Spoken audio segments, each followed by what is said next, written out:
quote. Do you want me behind it or here? Where? Here? Okay. I would like to start with the thank yous. And I want to thank you all for being here, obviously, and the Sangha for support, and Bodhipakshini and Sujayini said it beautifully. But I also wanted to say thank you to my Kula, of which some are here, my private preceptor Srivati, my friend Ginny, and my parents. So that was almost an Oscar speech. But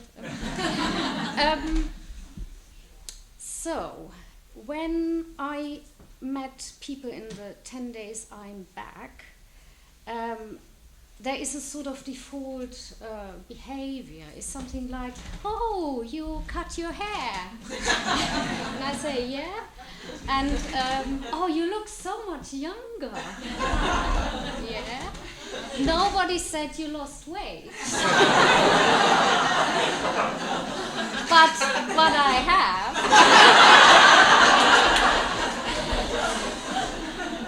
And then the question comes, how was it? And then I stop a little bit, because how was it? It's really difficult to sum up the experience of a 3-month retreat, of which you don't know what you are getting into, of which you have prepared for years, of which your friends have helped you with to prepare. And I said, yeah, it was great, but obviously the word great is very flat to describe. And to be honest, I haven't come up with a right word yet, but I think the word which for me is the most appropriate is, it was a deeply beautiful retreat. And beautiful, now I need to look at my notes, beautiful in the sense of that you live an ethical Dharma life, and our lives were basically adjusted or put around, or our daily life was adjusted to our practice, to our Dharma life, and not the other way around. It's very often that we just try to fit in our practice somewhere, and it has to do, but on these 3 months we could really turn it around. We could really make our practice the focus. Our practice was the priority, and everything else came second. And that was deeply beautiful, deeply meaningful, and deeply touching. I'm not sure whether I can reproduce that here. I will try, and I will fail, and I will try again, with the help of my spiritual friends. So I think you can now, you feel it's very difficult to talk about the experience. I find it very difficult. So I will just focus on a few points, but that is by no means everything. So the first thing I would like to talk about is ordination as a ritual. Oh, sorry. Ordination as a ritual. I'm somebody who tends to underestimate ritual. That is something, yeah, you do something as if, and ordination, yeah, it's a ritual, and that's it. But, as we know, those rituals, even the worldly ones, like getting married or having a child, those rituals are deeply meaningful. They are, somebody calls them rites of passage. There are markers in your life after which you won't turn back. Something happens in that moment, and you can then go this way. And that is something fundamentally which happens in yourself. And Bodhipakshini touched on that shift when she heard her name. This shift probably happens for each of us at slightly different points, but I would assume it has happened for all of us on the retreat. And then also we had to, in the ordination ritual, you vow. And when do you vow? I don't vow. I think the last time I vowed maybe at court 25 years ago. I was a witness or something. So vowing, committing publicly to adhere or to try to live by those principles is a strong experience. It's very, very, it's almost like an earthquake in yourself. At least it was that for me. Now I need to make a decision whether I tell you something. I do. We have a little bit of time. What happened in the run-up to the private ordination, I was meditating a lot, and I think that was the preparation. What happened before the ordination, the private ordination, was I had basically a succession of different experiences, and it's the only word I can say. I don't know how to call it otherwise.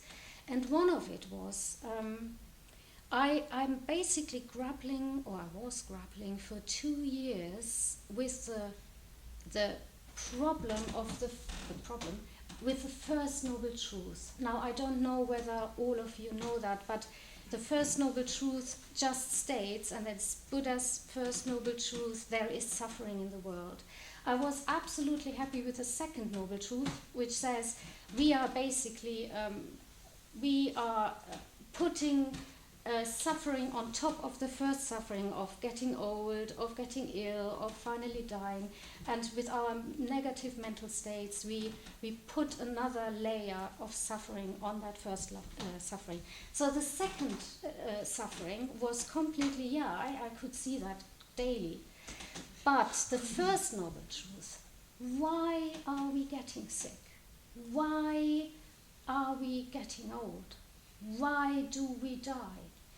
That was something I just couldn't accept. And I was really reflecting on that for nearly 2 years. And in the moment, it was 5 minutes before my private ordination, I was a little bit too early, I'm German. And so I was sitting and waiting. And then it came to me, I suddenly thought, of course, it's a law. Would I ever ask, why is the apple falling from the tree? It's gravity, it's a physical law. That is something I just have to accept. And then I thought, why am I thinking about we have to die? That is something I just have to accept. And that word came in both talks. It's about surrender. It's about letting yourself go into that truth of our life, truth of being human and having to die. And then I suddenly thought, yeah, that's it. That's it. I just have to accept it. It's a law. So that was deeply significant, and I think it's the whole thing of the ritual and yourself, your psyche basically preparing for this moment of spiritual death, getting a new name. So my new name, oh God, Satyapurna. I don't know about the other communities and so on, but in our community we had a lot of fun with inventing names for each other. So that is a really nice pastime. You just, I had a mock name for a few years. Here, my friend Fiona, she called me Pixie Matti, so that is my name. The only thing I knew, I said, I don't want to be called Yoga Matti. true. It's true. Can I say? Yeah. Okay. I just asked her for permission, and I gave Suchayani, she was then Sue, the new order name Susu Susu. So that was really funny. But I also thought about what is it actually about a name? Why is that so important? Why is that a topic amongst us constantly? And I guess the name we've been given is something which is so interwoven in our sense of self. So we get our name at birth, at the latest, sometimes even before birth. We hear it maybe even in our womb. It's connected with us. It's part of our identity. And then suddenly to have to let go of that also means to let go of your identity. And so I think that is one of the reasons why we were talking so much about names. We were actually talking about our sense of identification. Now I'm going to read you, and I hope it's not too long, a passage out of what Triratna said about my name at the public ordination. And you will understand later why I'm reading this passage, because it's a bit, Okay, Satyapurna. The order name reflects the mystery at the core of her being, and I hope it will provide her with much to reflect on for many years, or at least until enlightenment. Satya can mean truthfulness, which Satyapurna has a great capacity for, but here it means truth as reality. Purna translates as filled with or full of. It means that her name is profound. Who and what she can be is profound, and what on one level she already is. Through practice she can cultivate this truth. By investigating and reflecting she can discover it already within. There she will find great freedom and joy. Satyapurna, she who is filled with truth. And guess what? I didn't like my name.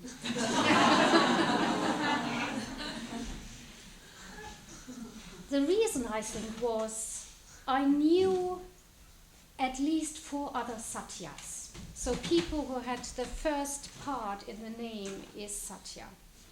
So that meant I'm not special. Before I left, I had a sort of difficult communication with one of a Satya. So that meant I can be difficult too.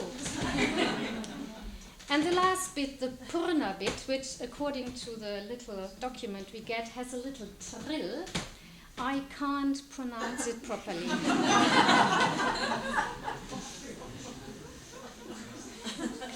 So after my private ordination, I got in a real state. I thought, oh my God, I can't pronounce my name properly. I'm so not special. My parents won't be able to pronounce it. It's going to be a disaster. And then, I don't know what made this shift, maybe a day or two, I realized that basically I was given a real gift, a real beautiful name, and all I was preoccupied with was the packaging. And I hadn't realized that I had been given a diamond. And that is one of the teachings we were talking about, the name as teaching. So I will need to look at that. I will need to let the packaging away and learn to go through the essentials, to the core, to the meaning. I love my name now. My ego has stopped kicking, has stopped screaming, and I can see now its beauty. So thank you, Triratna.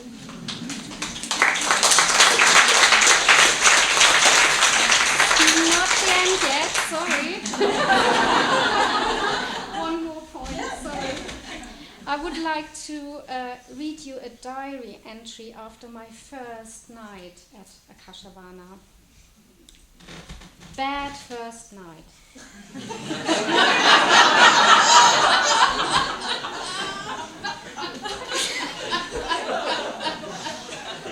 Nightmares and insects. It is dawning on me that there is nothing to distract me. I feel a little bit like standing on a 10-meter high diving board. When you are up there, it feels terribly high, and you wonder why you have taken all the effort to get up there. You don't actually want to jump. And then, this moment before you jump, this second of surrender, emptying yourself, and only then you can jump. That's what I did today, and since then I am like a fish in water. And it felt almost throughout the retreat a little bit like that. I always had just to recreate this moment of surrender and let myself be what Bodhipakshini said, be with the experience. I work at the North London Buddhist Center, and in the beginning of the year, somebody at the team told me that a man came into the center, to the reception, and said, "Hello, I'm here because I'm looking for transformation." And we were obviously smiling about it, but actually he was dead right. He was in the right place. Buddhism, Dharma, is an absolute tool and help to transform ourselves. And where better to do that than on a 3-month retreat, where all the conditions are in place to help you to move further on that line. And I could clearly feel that the environment had a positive impact on my practice and on working, also to sharpen my sense for what we say to the transcendental, to get in touch with something which is bigger than ourselves, some meaning which we can surrender to. And I want to finish with a quote from Bhante Sangharajita, which I found it on the retreat and I was deeply affected by. It's from Transforming Self and World, and it says, "The word transformation suggests something radical, some fundamental change of form. But as a model for the spiritual life, it means something much deeper and more thoroughgoing. It signifies a change of consciousness, a total shift in our being, a revolution that affects us from the depths to the heights of our individuality. It describes a transition from what is worldly to what is transcendental. It also means a death and rebirth. And by accepting the ordination vows, I have committed to transform myself, and through transforming myself, transforming the world. And on the retreat, I got in touch with the magnitude and the beauty of this endeavor." Thank you.